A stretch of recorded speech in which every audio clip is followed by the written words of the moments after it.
con la ideología se desempeñó tanto en ámbitos académicos argentinos e internacionales como en sectores populares y con pueblos originarios de su país de origen. Autor de varios artículos académicos de difusión, en Biblia, en teología sistemática y antropología social y política. Tiene diversos libros. Su más reciente publicación es Jesús, Maestro Popular. Entonces, Néstor, gracias.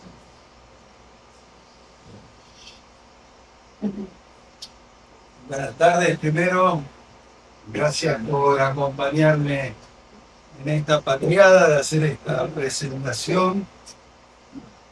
Que de alguna manera, quizá la inversión del orden puede haber ayudado porque toma elementos de lo que acabamos de escuchar en la necesidad de vincular la construcción más de tipo académico con la posibilidad de una comunicación más fluida en los sectores populares o con el público en general.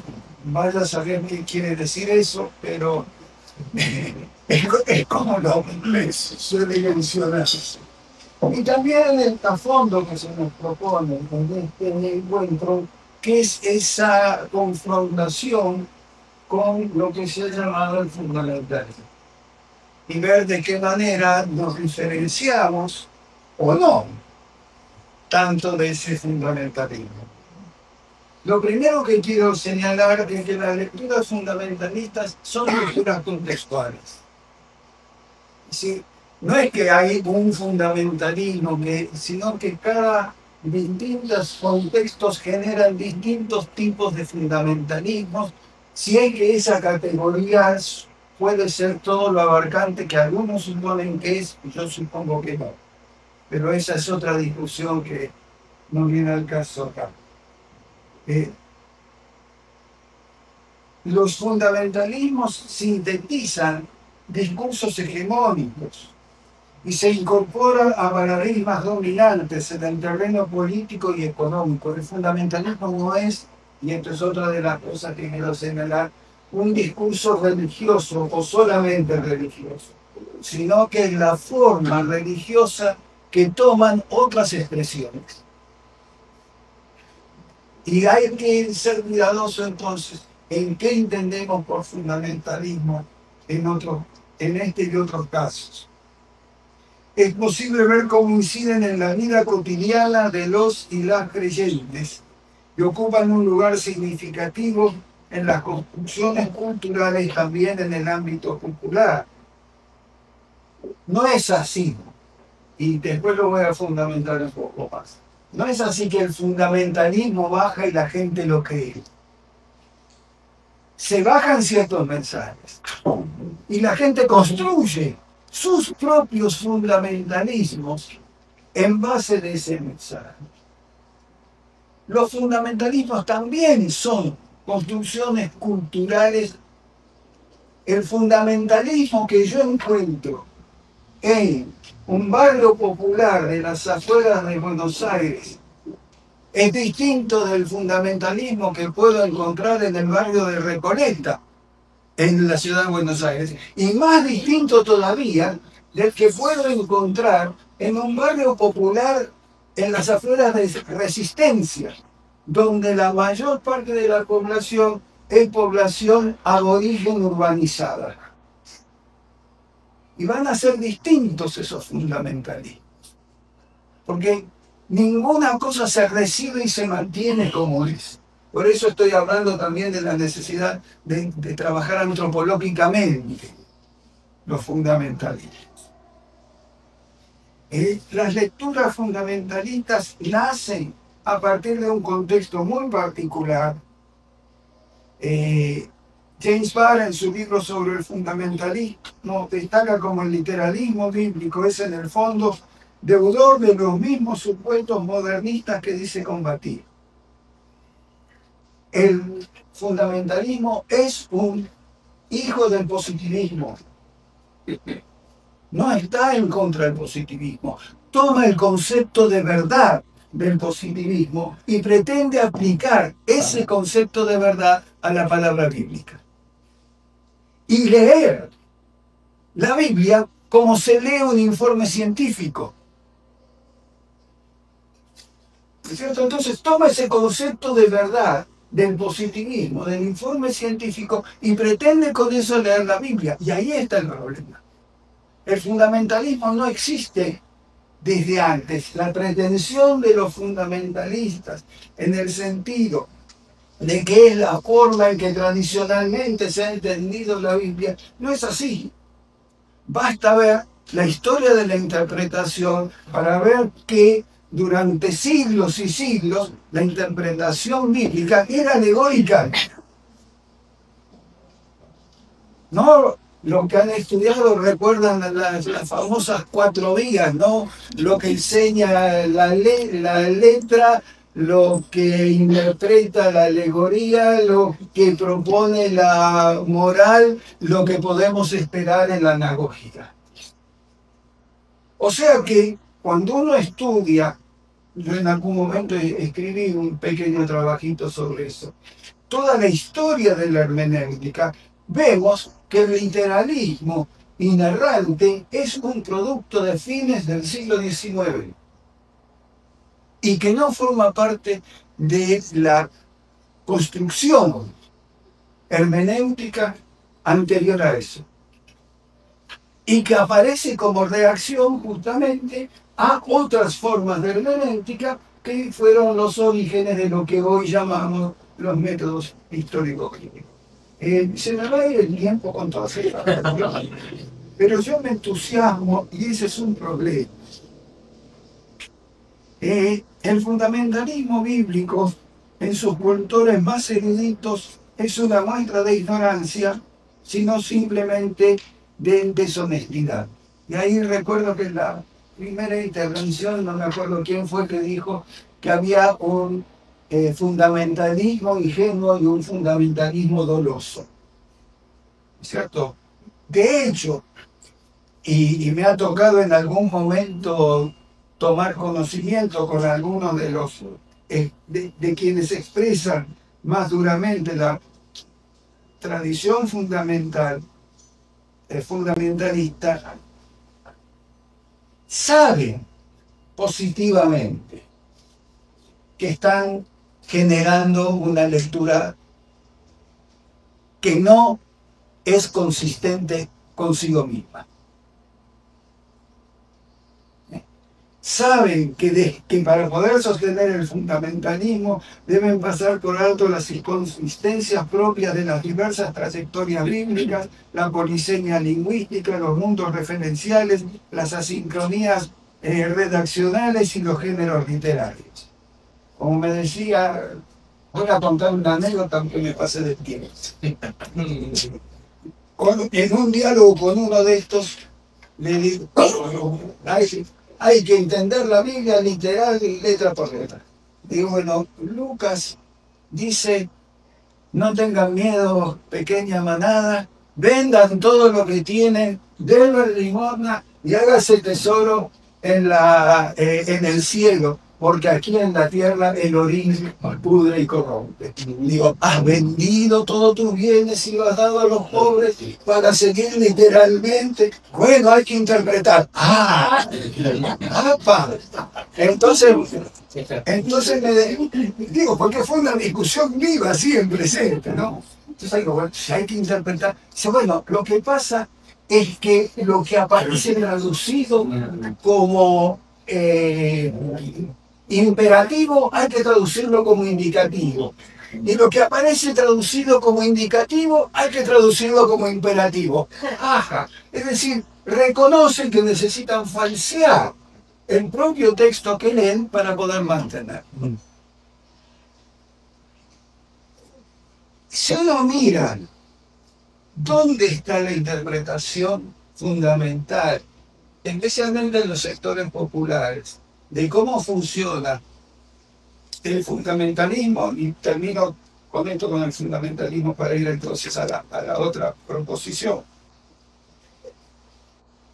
No escuche cómo hacen los estudios bíblicos. escuche lo que canta.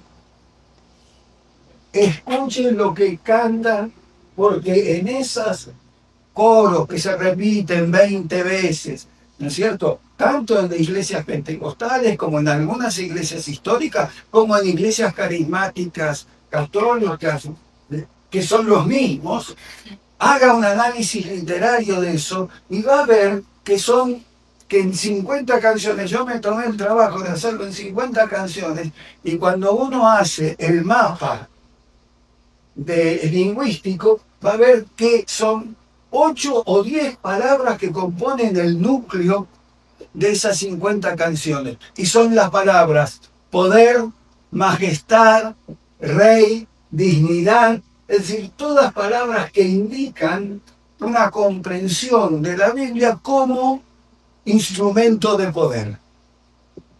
Y esto me lleva a preguntarme por qué surge este fundamentalismo.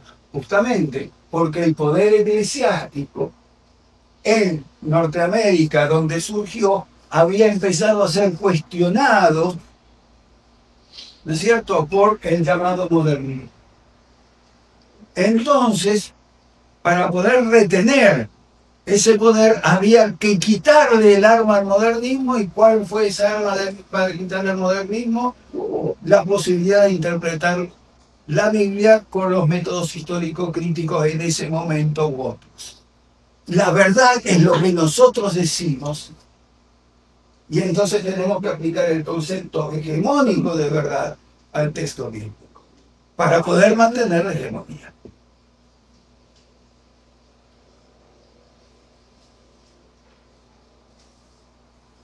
Por eso decía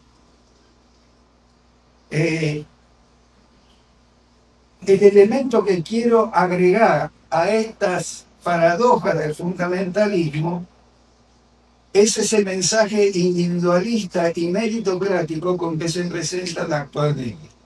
De más está decir que en el protestantismo y en el mundo evangélico, predicar un mensaje meritocrático e individualista es directamente contrafáctico para la concepción de que somos salvos por la fe y no por los méritos.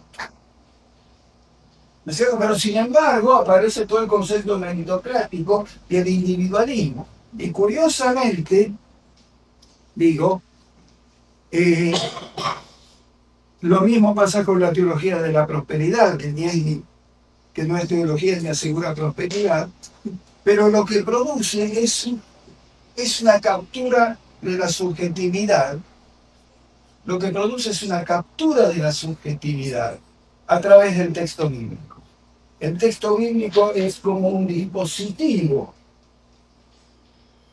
que cree el individualismo, cuando en realidad lo que está haciendo es masificar.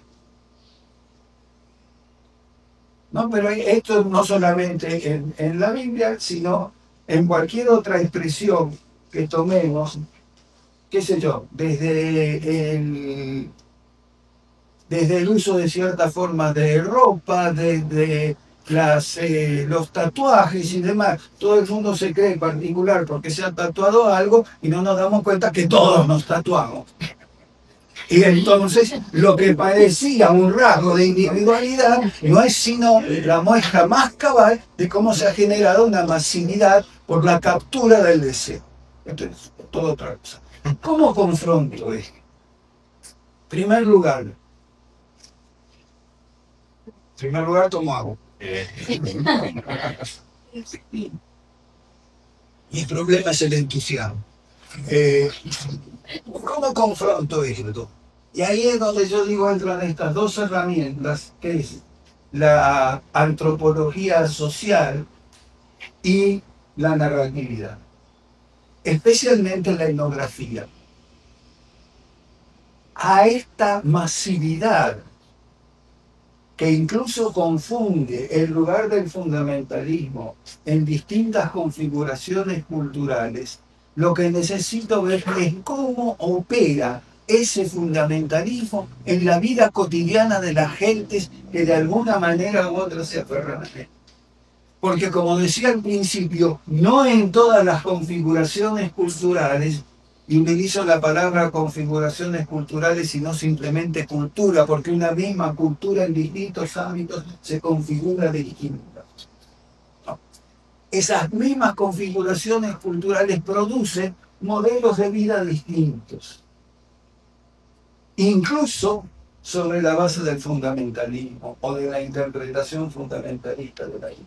Como dije, no es lo mismo en el barrio Toba de Resistencia Chaco que en la Villa 21, 11, 14 en las afueras de Buenos Aires o en una congregación pentecostal carismática en el barrio de Recoleta.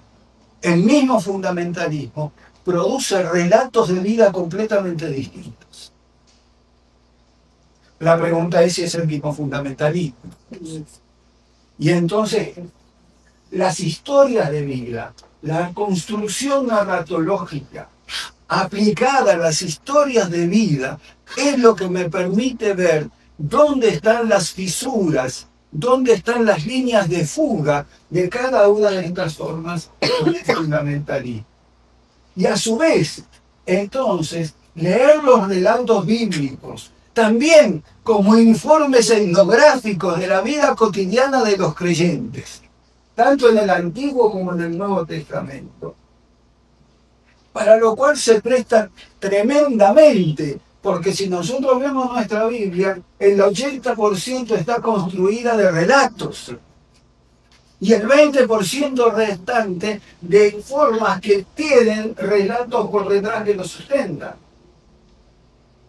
Los salmos tienen relatos de vida detrás que los sustentan. Las cartas de Pablo tienen relatos de vida por detrás que los sustentan. El mismo Apocalipsis tiene relatos de vida por detrás que los sustentan.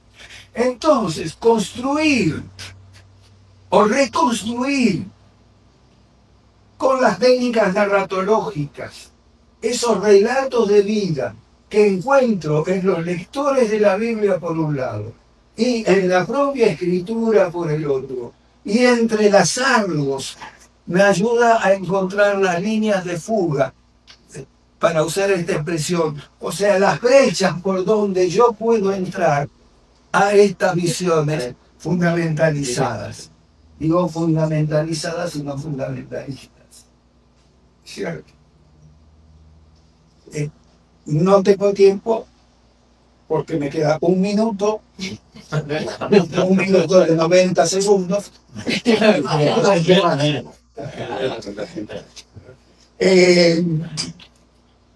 Poder contar algunas cuestiones de cómo esto ha funcionado, por ejemplo, directamente en mi trabajo de más de 25 años con líderes de las comunidades Tobas en el impenetrable chaqueño, evangelizadas por pentecostales fundamentalistas, y cómo el trabajo bíblico, recuperando narraciones y diciéndole, por ejemplo, Meguesodollí debe haber vivido al mismo tiempo que Abraham.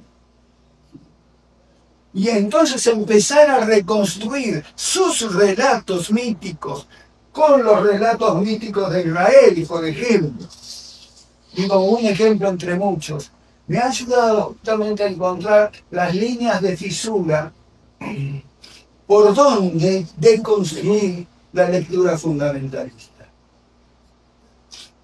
¿Cierto? Entonces, termino, leo para terminar, porque si no, no voy a terminar más. Esta posibilidad de poner lado a lado los relatos, lo que yo llamo entrelazando historias, se fortalece mucho más cuando no son solamente relatos escritos o relatos orales, sino que logramos trabajarlos performativamente. ¿Cierto? Cuando se actúan esos relatos. ¿No? Aquí en el piso de abajo estaban dando uno de las exposiciones sobre el bibliodrama, que justamente es una de las técnicas, y a mí me ha ayudado mucho trabajar bibliodrama con los pueblos originarios, ¿no es cierto? porque ahí veo en cómo ellos actúan, cuáles son los mitos subyacentes con los cuales han entendido el relato bíblico, para volver a lo que hoy veíamos en el plenario. ¿Cierto? Entonces, ahí esa capacidad, volver a enfrentar el fundamentalismo, haciendo que los propios lectores de la Biblia generen su interpretación a través de narrativas y performances. Si logramos eso, digo, y agrego una más, y con esto sí termino, ¿o no? Sí, sí. Recomiendo mucho, voy a recomendar un libro en el cual yo participé, pero no voy a recomendar mi propio trabajo.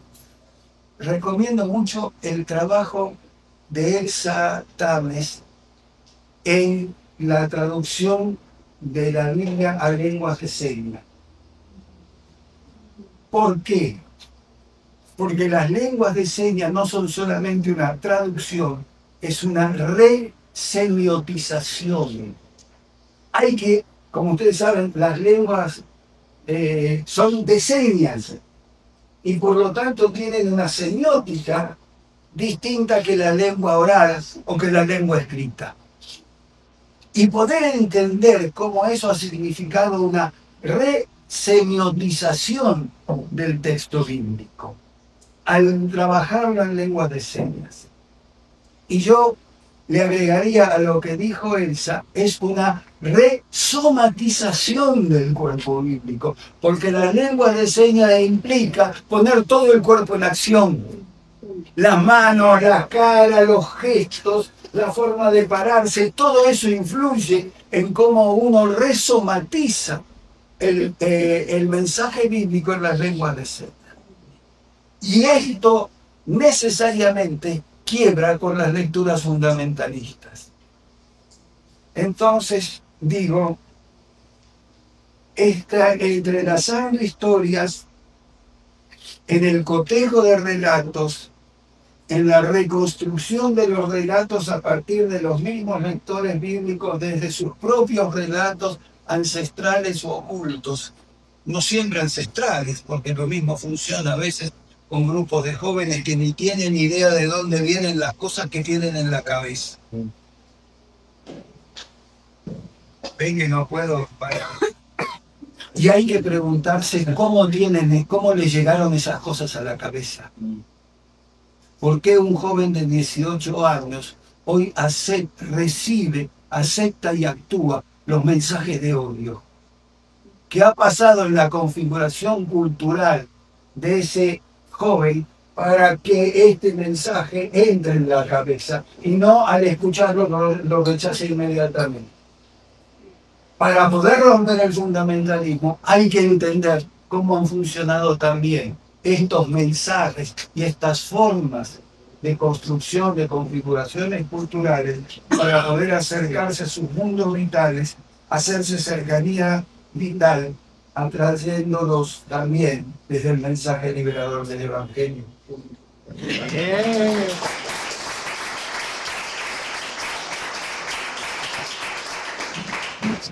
Gracias, Analía, Alex y Néstor por estas posiciones que siempre nos dan mucho para pensar.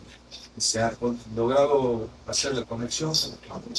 Bueno, entonces tenemos un buen tiempo para la difusión. Esto seguramente ha dado lugar a muchas preguntas y muchos ecos que puede suscitar en ustedes lo que hemos escuchado de los tres expositores. Sí, son tan amables, podemos también hacer damos tres preguntas y cada uno. Adelante, Muchas gracias, compañeros, profesores. Mi pregunta va dirigida para Alexander. Eso es. No, muchas gracias. Realmente me gustaron mucho las tres exposiciones. Por supuesto, muy de acuerdo con todos, pero Alexander, como fuiste el editor, mi pregunta es, ¿cuál debe ser la actitud de una espiritualidad de la resistencia frente al tema de las revistas indexadas que tratan de enmarcar el saber teológico bajo un modelo de ciencias naturales exactas?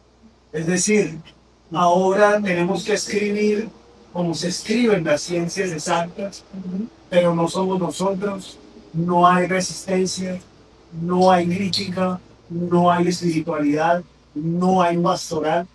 O sea, hay una revisión de datos que no nos deja ir más allá. Y lo que decía, por ejemplo, Néstor, con respecto a que somos relatos que leen relatos, pero ya no podemos ser esos relatos porque estamos enmarcados dentro de un sistema que nos agobia. Yo no sé cómo será en otros países de América Latina, pero sí sé que por lo menos en Colombia y en Chile, que es de donde tomamos el modelo, en Brasil un poco nos metieron ahí a creer que tenemos que responder a unos estándares de calidad que no corresponden a la calidad que nosotros queremos, porque nuestra calidad es humana. Entonces, digamos, ¿cuál debe ser esa actitud de una espiritualidad, diríamos, de la liberación, de la resistencia o pastoral, frente a este mundo que complejiza el saber teológico? Muchas gracias. Gracias, Juanito. Bueno, hay varias cosas tanto de tu pregunta como de tus afirmaciones que yo creo que hacen un poco de énfasis a lo que Néstor señalaba, y pareciera entonces que se ha venido imponiendo esta lógica a la razón metafísica. Es decir, pareciera que yo, como una persona que se preocupa por aquí hay un fenómeno que llamamos Dios, demuéstreme desde lo científico que eso que usted llama Dios sí existe. Y entonces aquí le tengo la mecánica de producción.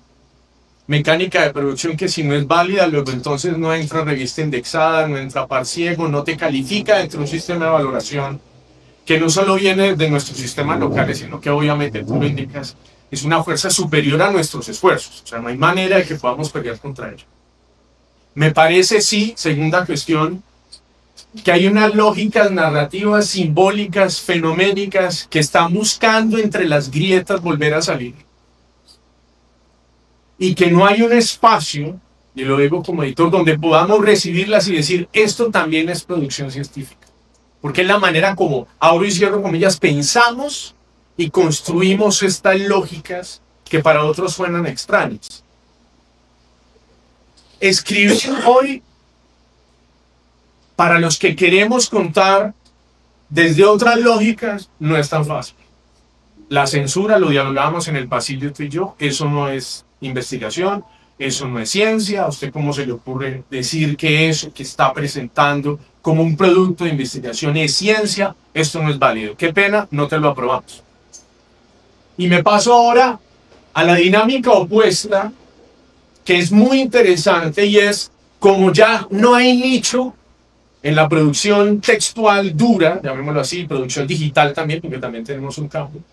Las redes sociales han sido el amparo, el lugar, el techo temporal para poder contar esta lógica. Y el dolor de cabeza ha sido que parece que esto es donde nosotros tenemos que hacer el margen de comparación, que estos relatos se han vuelto cortos. Entonces TikTok es, resúmame la información en un minuto. Ahorita te están molestando con el tiempo a propósito. Entonces me lo tienen que decir en 15. No, en 14 y medio. No, espérate, en 12. Y entonces vamos generando unos consensos del manejo del tiempo de nuestra producción intelectual, hermenéutica, estudios, que ahí también tenemos un conflicto con las dinámicas de producción intelectual. Y hay que cortar la relación que nos metieron en la cabeza del mito del control del tiempo para pensar. Me piensan rápido, pero ya. Y ahí tenemos el esquema evaluativo, los ciclos de producción, etc. Ahí nos quedaríamos haciendo un balance por ese canal. Por ahí sería un poco eso. Sí, si son palabras, cada uno puede decir el nombre para el dentro. David Fonseca, al profesor Néstor, que quizás no termine de entender algunas cosas y es por eso que va a pregunta. La Biblia es dispositivo que pueden capturar al sujeto, operado por, esa sería mi primera pregunta, operado por los fundamentalismos. La Biblia es el mensaje liberador que puede transformar desde las fisuras, operado por el exégeta, que es el exégeta en comparación con el fundamentalista, que es el texto. El texto no tiene agencia por sí mismo, sino que el texto tiene que ser operado o como dispositivo o como herramienta de liberación. Y quizás la última pregunta que tenía es, ¿y los pueblos?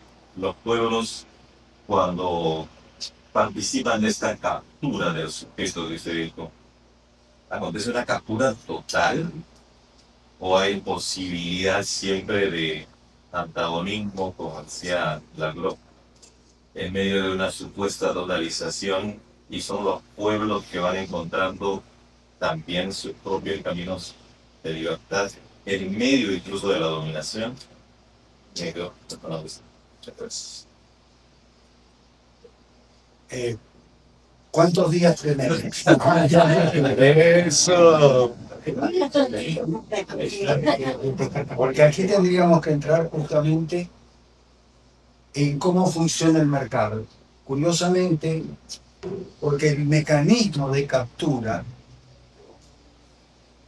que se ha generado en el mundo neoliberal funciona a través de los mecanismos de mercado, y no me refiero simplemente al mercado capitalista, sino a todas las otras construcciones en las cuales el ser humano se ha transformado. Nosotros somos la mercadería en las redes. Son nuestros datos los que se venden. Lo más caro en las redes no son los autos Tesla, es la información sobre nuestra vida que se vende, ¿no es cierto?, a través de la captura de los llamados algoritmos. Entonces, ese es el mecanismo de captura al cual me refiero. Son dispositivos que ha generado el mercado que confunden, hacen confundir necesidad con deseo. Entonces el sujeto cree que tiene necesidad de algo que en realidad nunca tuvo necesidad, pero esa necesidad se le ha inculcado como deseo a través de una serie de mecanismos culturales, de configuraciones culturales. Entre ellos, la Biblia misma se ha transformado y sus interpretaciones se han transformado en mercancía. Mi colega brasileña Nancy Cardoso, hará unos 4 o 5 años, en una presentación de un congreso como este, mostró los márgenes económicos de las ventas de las Biblias en Brasil, en las distintas editoriales. La venta de la Biblia, de los programas de computadora para el estudio de la Biblia. Estos son lo que yo llamo, muy superficialmente, porque esto tiene que trabajarlo mucho más. De hecho, en algunos artículos lo he trabajado, y es el tema que más estoy dedicando. Yo les recomiendo, para los que quieran profundizar en esto, un libro de Yanis Varoufakis, el que fuera ministro de Economía en Grecia, durante el breve periodo de ese intermedio de izquierda en Grecia, que se llama tecnofeudalismo, que muestra cómo operan todas estas cosas. Y otro francés, Cédric Durand, con el mismo título, Tecnofeudalismo. Son dos libros imperdibles para entender qué está pasando en el mundo y por qué se da la concentración de capital que se está dando. Entonces voy a esto. Cuando la Biblia me llega como dispositivo, es un dispositivo de captura. Cuando la Biblia la abro, yo he hecho esta distinción. Cuando lo mesiánico que está en la Biblia, en cambio de ser un dispositivo, me abre como una disposición, o sea, estar dispuesto a apertura al otro, apertura a la realidad, apertura a la creación. Cuando yo estoy dispuesto, quiebro el dispositivo. ¿Por qué? Porque justamente mientras el dispositivo de mercado me captura, la disposición a escuchar me abre. Y retomo la pregunta, perdón, me extiendo mucho, retomo la pregunta de Padre Kennedy. El problema es que nuestra tarea de interpretación bíblica ha sido capturada por los mecanismos de productividad. Entonces, uno tiene que producir X artículos por año para mantener su capacidad académica. Cuando hay algunas cuestiones, especialmente en el campo bíblico, pero también en la filosofía, también en la antropología, que uno solamente puede llegar a ella cuando decantan a través de meses y meses de repensarlas. Entonces, si uno tiene que producir un artículo cada 3 meses, nunca va a producir algo productivo en el sentido. Es decir, va a quedar atrapado por el dispositivo en lugar de poder exponer la disposición. Muchas gracias, director. No sé, estábamos viendo si había posibilidad todavía de conectar con Adolfo, etcétera, una conferencia.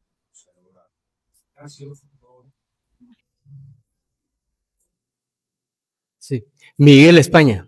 Sí, gracias por sus excelentes exposiciones. Para Miguel, solo hacer una consulta sobre el tema de el entrelazar historias, al que has hecho referencia como un reconstruir relatos de vida detrás de textos u otros y relatos de vida en las comunidades, podríamos sintetizar. Pero también es lo que hacen los fundamentalismos, los neoconservadurismos, porque detrás de sus relatos hay vidas, hay experiencias, hay programas, como hay programas, ¿no? Esquemas, dispositivos en toda representación que se convierte en un esquema operatorio del mundo, en el que vivimos, nos movemos, producimos, pensamos, intercambiamos. De alguna manera también el fundamentalismo, pero claro, tantos fundamentalismos, estamos hablando más aquella imagen de fundamentalismo como el gran enemigo que hemos planteado, que ese fantasma que ha rondado, ¿verdad?, el Congreso.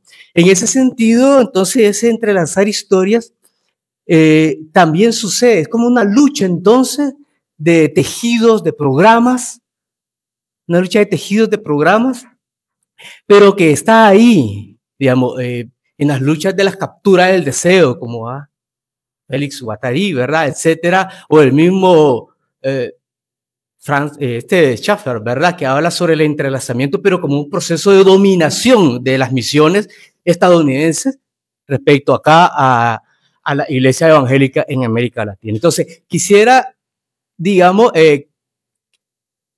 estamos partiendo, la pregunta sería, de una valoración, esta confrontación de entrelazamientos, una valoración desde dónde, agendas, y cómo eso puede negar, si la hubiera, alguna legitimidad del ser del otro en cuanto otro y diferente del fundamentalista y el fundamentalismo. Es lo primero. Y lo segundo es de que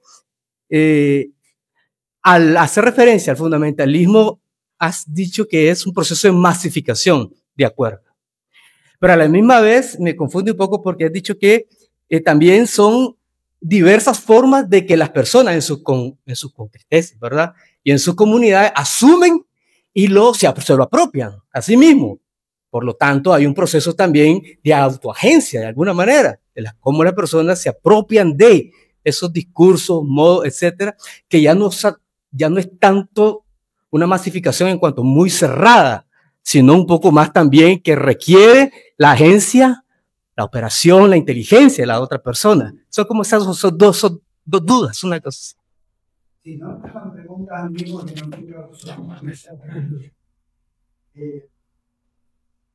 porque lo que vos me planteas, perdón, el argentino, lo que tú me planteas, Soy nicaragüense, también digo vos. Bueno, entendemos. Sí, soy nicaragüense, el argentino y el uruguayo recaemos. Me está planteando justamente que este no es un problema que se solucione con 3 o 4 recetas, sino que hay una complejidad también de los procesos. ¿Cierto? Por eso yo utilizo la expresión de configuraciones culturales. La expresión configuraciones culturales que la trabaja un antropólogo argentino, Vinson, dice, hablar de cultura da la idea de una homogeneidad. Dentro de cada cultura hay distintas configuraciones culturales, porque a su vez dentro de esas culturas existen diferentes niveles de conflictividad. Si la cultura fuera, como en la visión funcionalista, un todo autocontenido, no habría lugar para el conflicto, pero no hay cultura sin conflicto, no hay cultura sin hegemonía. Y entonces, la posibilidad de relevar las historias es justamente la posibilidad de descubrir. Por eso yo no dije que entrelazando historias asegura la liberación, sino que te da líneas de fuga. O sea, te permite ver dónde están esos quiebres conflictivos. Por ejemplo, entre masificación e individualización. Hay masificación, pero también hay individualización. ¿Dónde está el espacio de quiebre? ¿Y esto cómo lo vas a tener? En el relato etnográfico. Cuando la gente cuenta la historia de vida, y entonces uno puede apreciar dónde están lo que nosotros llamaríamos desde afuera las incongruencias y las incoherencias, las rupturas de esa historia de vida. Porque todas nuestras historias de vida, perdonen si soy grosero, tienen su momento del boludo. Y ahí es donde aparece la fisura. Cuando dices, no, pero esto me salió mal. O hice esto sin darme cuenta. Es que ahí apareció la fisura. Ahí apareció el momento de incoherencia. Ese no me di cuenta, en ese me salió mal. ¿Por qué me salió mal? ¿Por qué no te diste cuenta? Y ahí aparece el momento del quiebre. Por eso yo rescato, y me puse a estudiarlo, todo el proceso de reconstrucción autobiográfica que surge en estas lecturas de las historias de vida. Porque ahí aparecen los momentos de incoherencia y la posibilidad de las reorganizaciones biográficas. Ya William James, en el pragmatismo, su libro sobre conversiones, justamente señalaba que la conversión no es cambiar de un esquema de vida a otro, sino reorganizar las fichas dentro de la propia historia de vida. Que algo que estaba periférico lo pongo al centro y algo que estaba en el centro queda periférico o lo descarga. Entonces, ¿cómo quiebro en el encuentro de esas líneas de fuga? Y no solamente digo lo dije en singular, en las historias de vida, pero sino también en las historias de vida comunitarias. Cómo se formó esta comunidad, quiénes y cómo le dieron origen, cómo construyó su propia configuración cultural. Y ahí descubrí las líneas de fuga que puedan permitir, ¿no es cierto?, salir de los esquemas de dispositivos de captura para generar la disposición al campo.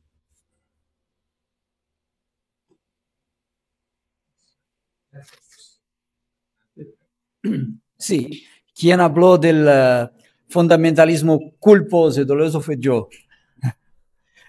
Porque también esto fundamentalismo doloso, unos, incluso sociólogos, lo llaman de pseudo-fundamentalismo. Es uno que utiliza el discurso fundamentalismo, no cree nada, pero lo utiliza para... Pero mi pregunta también en esta línea es...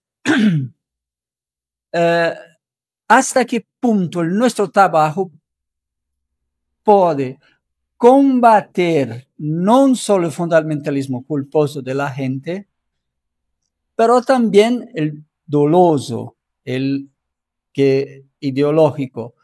Porque no tenemos los mass media, nuestros canales de YouTube o nuestros sitios web son muy pequeños contra los grandes investimentos de lo que normalmente llamamos de derecha, que utiliza el discurso fundamentalista. Entonces, ¿hasta qué punto nuestro trabajo como formigas, con pequeños grupos, produce un fruto? Porque estamos siempre combatiendo siempre la lucha de Goliat contra David. Y no para desanimarnos, sino para buscar nuevas estrategias.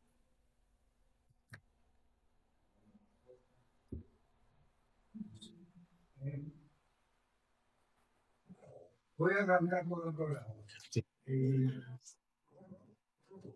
Hace algunos años atrás, un filósofo bastante conocido y juzgado, hoy estaba leyendo un nuevo libro que sacó, no estaba leyendo, sacó un nuevo libro. ¿Cómo que se llama? Sí. Fue invitado a Argentina a la Feria del Libro de la Ciudad de Rosario. Sí, en 3 de sus libros trata sobre Pablo.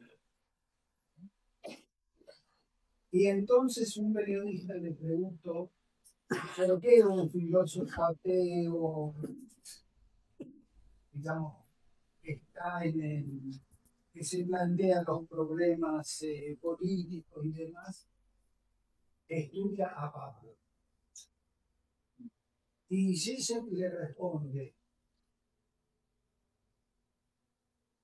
si Pablo pudo construir comunidades contrahegemónicas en medio del más grande imperio de la antigüedad, algo tenemos que aprender de allí. Yo creo que la respuesta va por ese lado. ¿Cómo aprendemos a construir pequeñas comunidades contrahegemónicas? ¿Cierto? No tenemos respuestas definitivas. Por lo menos mientras tengamos estos sistemas hegemónicos hoy dominantes, que todos esperamos que en algún momento esto cambie, aunque hay que reconocer lo que decía Fisher, que es más fácil pensar el fin del mundo que el fin del capitalismo. Pero entre tanto, lo que podemos hacer es rescatar vidas concretas, reconstruir comunidades donde la vida sea un poquito más fácil y un poquito menos sacrificial. Yo decía, el amor al prójimo no garantiza la victoria política. Lo que busca es el bien del prójimo. Y entonces, ¿cómo son los mecanismos? Allí es donde, porque el problema del fundamentalismo no es que es fundamentalismo, sino que le jode la vida a la gente. es para decirlo claramente, hace que la viuda tenga que seguir poniendo la ofrenda. Cuando en realidad, digo, para hacer un elemento exegético, como nos han dicho toda la vida, el ejemplo de la viuda que pone la ofrenda, es mi exégesis. Lo que dice Jesús es, pobre viuda, el templo la sigue explotando, cuando la ley deuteronómica dice que las viudas deben recibir su sustento del templo y no ponerlo. Entonces, ¿cómo hacemos para que en aquellas cosas el fundamentalismo se ha transformado en una captura del deseo, ayudar a liberar ese deseo en las comunidades concretas, en las situaciones concretas de vida? Y eso es lo que podemos por el momento hacer, por lo cual la escritura muchas veces nos sirve como un elemento, digamos, vital, liberador en ese sentido. Y otras veces hay que reconocerlo, otras veces no.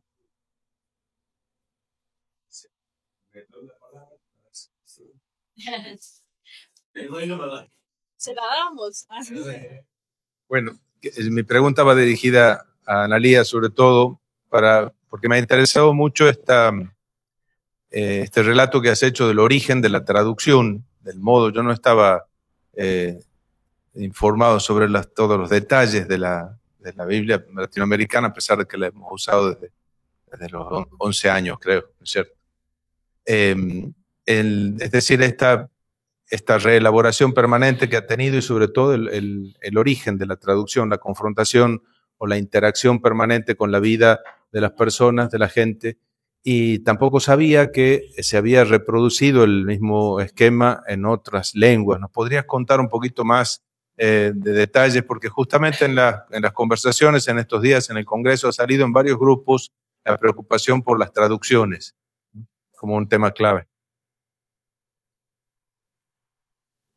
Bueno, sí, después que se tradujo al español con este método que contaba de ir preguntándose, por supuesto que traducían desde los originales en griego, hebreo y arameo. El padre Bernardo manejaba el griego y viajó a Israel para estudiar el hebreo y perfeccionarse, porque en las sucesivas ediciones iba mejorando cada palabra como la iba traduciendo.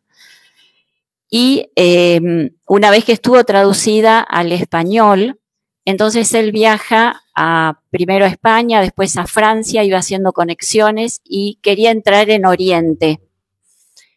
Encontró contactos en Filipinas y entonces allí formó un equipo, siempre era con sacerdotes, con personas que tenían ya las lenguas originales y podían colaborar desde la traducción, pero que formaban grupos o comunidades, y entonces esas personas del lugar, por ejemplo, empezó trabajando en Filipinas, se dio cuenta que tenía que ir primero al inglés.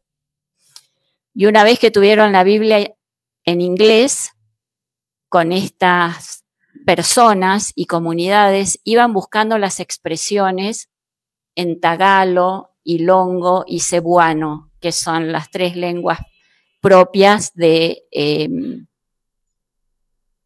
Filipinas. Pero él lo que quería era llegar a Oriente y llegar a China. Y ahí encontró una colaboradora que había estudiado lenguas. Porque bueno, también yo descubriendo la historia vi que hay mucho de la providencia. Él iba haciendo contactos, se iba guiando, pero Dios lo iba ayudando a encontrar esos nexos que iban a generar vida después. Encuentra una colaboradora china, de China continental, que lo ayuda para formar una comunidad para que haga la traducción al chino mandarín. Y así nació la Biblia para China continental. Y la otra vía fue, él quería que la Biblia entrara en Francia.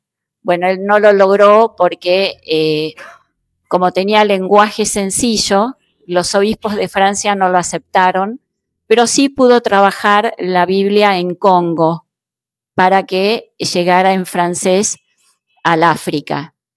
Y con este otro amigo que era misionero en Perú, Thomas Kraft, era un sacerdote dominico que, como Bernardo era el editor, le escribió Thomas Kraft a Bernardo una carta a los inicios de cuando salió la primera Biblia en el 71-72, diciéndole que él estaba en formación, que él era diácono y que quería hacer su tesis doctoral sobre los comentarios pastorales a la Biblia latinoamericana, cómo hacía para bajar una línea, hoy decían hacer puentes entre la Sagrada Escritura y la realidad. Entonces él quería estudiar esas líneas teológicas. Se establece una amistad entre el padre Bernardo y después él terminó su formación y fue el padre Tomás, que estaba dedicado a misionar en Perú, así que la trabajaba en español, pero fue su colaborador para traducirla al inglés. Y así nació la Biblia en este otro idioma. Y sí, muchas. Estuvo traducidas, las tengo escritas. Me voy a fijar porque no quiero olvidarme alguna. Se sigue dedicando. Se sigue difundiendo mucho porque la Biblia en Latinoamérica la buscan por las notas. La buscan mucho para enseñar, o las personas que están empezando a enseñar catequesis o los primeros niveles tienen muchas explicaciones. Fue traducida en quechua, en quichua, en chino mandarín, en inglés, tagalo, cebuano y longo, y en francés para África. Una gran traducción. Miguel. Una duda a la compañera. Dale. Una duda y una pregunta. La pregunta es, ¿cuáles fueron las justificaciones, si es que la dieron, estos gobiernos de derecha para evaluar que la Biblia es una Biblia marxista? Si dieron uno o dos elementos, eso es lo primero. Y la segunda es una curiosidad. Cuando era muy chiquito y en mi casa estaba la Biblia, tanto la Dios habla hoy como la latinoamericana. Y siempre me encantó, pero me llenó de misterio las ilustraciones. Esa es mi curiosidad. si conoce el significado. Sí. Bueno, en esa época estaba mucho el tema de los pobres, la liberación, y todo eso se podía mezclar un poco con la doctrina comunista, ¿no? De revolución, de liberación, de liberar a las masas. Y esto estaba basado un poco en los comentarios. Entonces, a los obispos, algunos obispos, como el que mostré la foto, que la denuncia, no estaban de acuerdo con esto, porque sí es normal que algunas personas estén más orientadas, digamos, como de derecha, y otros más orientados a la gente pobre, ¿no? Y entonces de ahí es que el gobierno militar la censuró porque dijo, bueno, si habla de liberación, de liberar a los pobres, de revolución, esto estaba mandado por Fidel Castro. Además, la Biblia nació en Chile, sur de Chile, y Fidel Castro visitó Chile en ese tiempo, en el 69, 70, ¿sí? Y visitó Chile y se encontró con Salvador Allende. Y hay noticias y todo. Y ahí nace una sospecha. Después, ¿qué pasó? cae el gobierno de Salvador Allende y viene Pinochet, que es una dictadura. Y Pinochet con su dictadura, como sabía el antecedente de la visita y todo, él también la quiso prohibir, pero ahí estaba muy fuerte la conferencia episcopal chilena, porque los obispos sabían muy bien que la Biblia se había originado en el sur de Chile para los pobres de ahí, para levantarlos, para darles esperanza, darles respuesta. Y entonces, claro, los obispos no permitieron que se prohibiera en Chile porque conocían muy bien la historia. No sé si aclaré.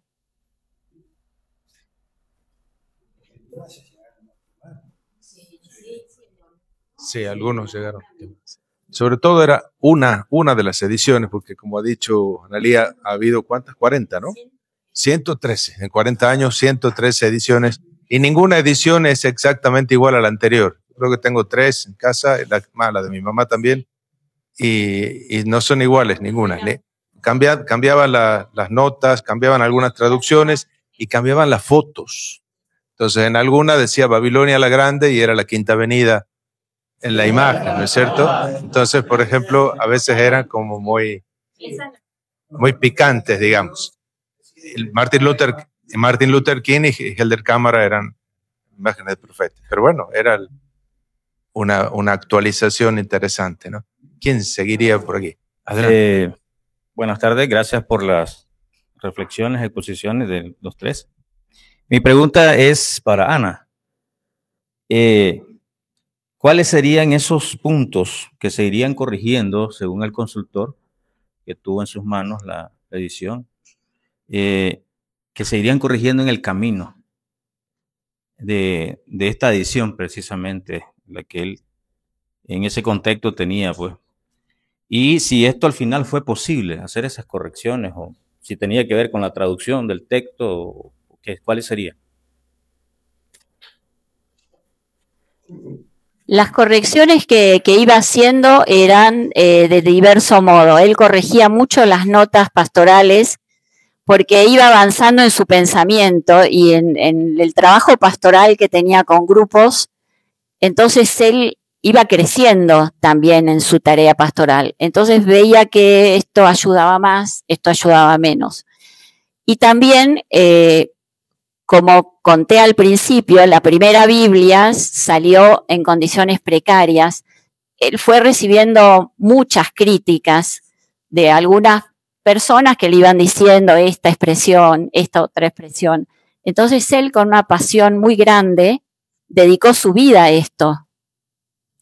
Entonces él, las correcciones que iba recibiendo, que le llegaban en ese tiempo por carta, hoy serían que te llegan por mail, pero estamos hablando del 70 en adelante, él recibía esas correcciones por carta y se dedicaba a mejorarlas. Después, con la versión inglesa, con Thomas Kraft, que era también el sacerdote dominico, iban haciendo revisiones y el sacerdote Thomas le decía, esto sería mejor así, esto sería mejor así. Entonces, claro, lo iban revisando, pero su tarea pastoral era que la gente entienda. Él quería una Biblia para que sea comprensible, que la puedan abrir y leer y encuentren ahí un mensaje de amor, de esperanza, ¿no? Era una misión hermosa al que dedicó la vida. Falleció de un paro cardíaco en el monasterio de las hermanas carmelitas en Concepción, el sur de Chile, donde tenía su colaboradora, que era la hermana Paulina, en el diciembre del 2004. Entregó su vida y bueno, cuando el corazón dijo punto, pero él ya había cumplido su misión de generar este bien para tanta gente. ¿Quién más? ¿Había otra pregunta por allá? Muy bien. Sí. Si no hay ninguna otra pregunta, ¿quieren?